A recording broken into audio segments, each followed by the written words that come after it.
Set review for set number 71818, otherwise known as Tournament Battle Arena. It has 6 minifigures, 689 pieces, multiple play features, and was released in 2024.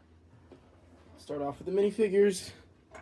We have this little, what is it, Blood Moon Shadow Dojo or Wolf Mask Warrior.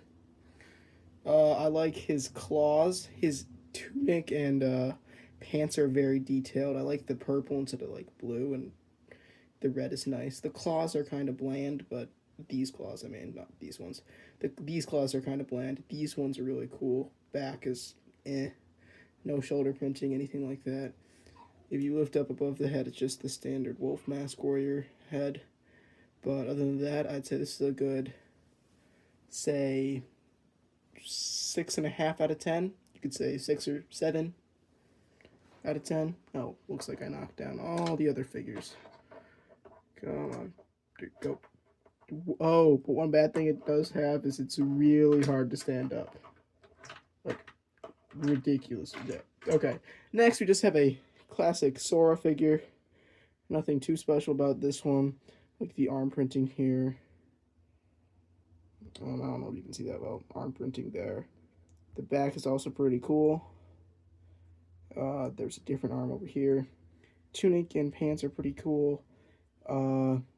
Has the just half mask thing. Then standard Sora hair. A standardized golden katana. Nothing too special. It's a pretty standard minifigure. I'll have to go with a 5 or 6 out of 10. Probably a 6, just because it is easily reliable and it is a main character. Next we have our Tournament Kai. He has this really cool sword thing. It has this short sword and this regular sized sword. On the back, he's typically only supposed to have one of those swords, but I added the short sword for extra stuff, and then I made him carry another short sword. I like his torso quite a bit. It's really nice. His pants are also pretty detailed. He's also wearing a headband and a half mask, but his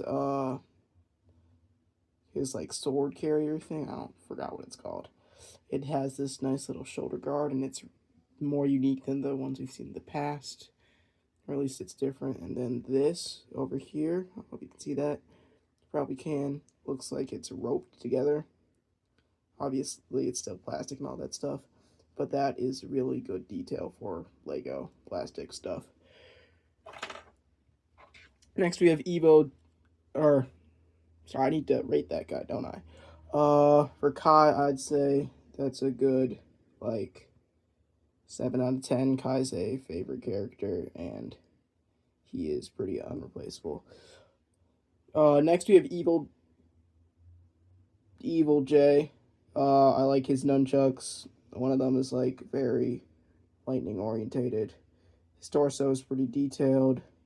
He doesn't have any like special printing on the arms or back of the legs or feet or anything like that. Oops.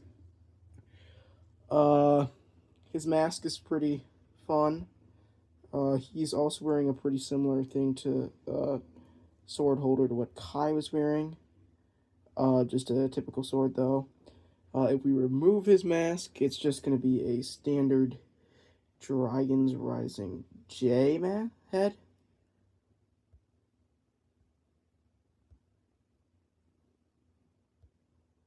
Come on. Yeah.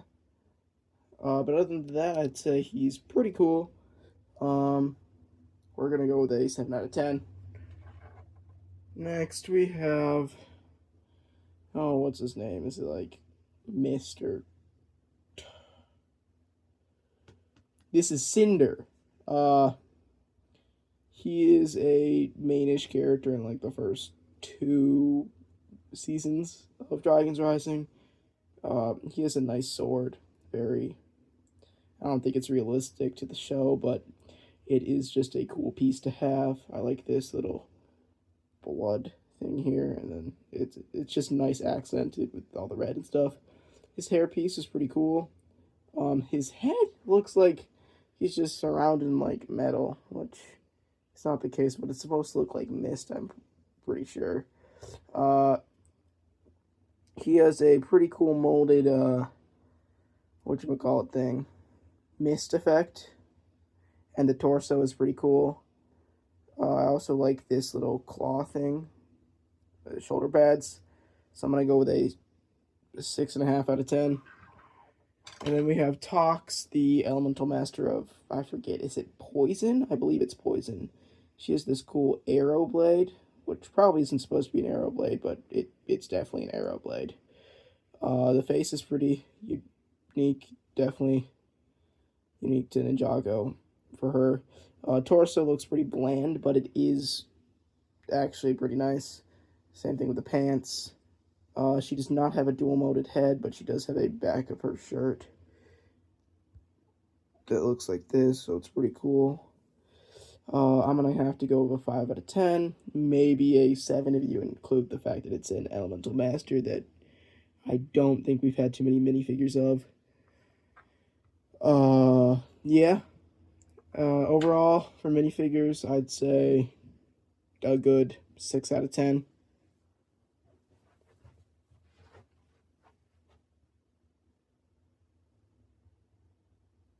Moving on to the build itself, just from a glance, I like the first Spinjitzu Master, Master Wu statue it has. The banners are pretty cool. It's holding a little scroll, which is kind of nice. It has a gong, which I don't remember seeing the show, but it's definitely cool. And then if you glance over here, there's this nice little tree thing, which is nice. Has some weapons. Master Wu, or first Ninjitsu Master, is holding a little dragon thing, so that's pretty cool. If you look over here, it has things that look like they'd be grates to a like underground place, and you can tell that these are all connected by like bridges, so that's cool. And you can actually pick up the Master Wu thing and just take it around places. That's actually kind of cool. Let's move on to the play features.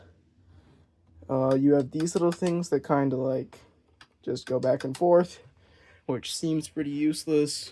Let's say we have Kai and Jay, and they're supposed to be fighting in the Tournament of Elements, or the Tournament of Sources, whatever it is these days.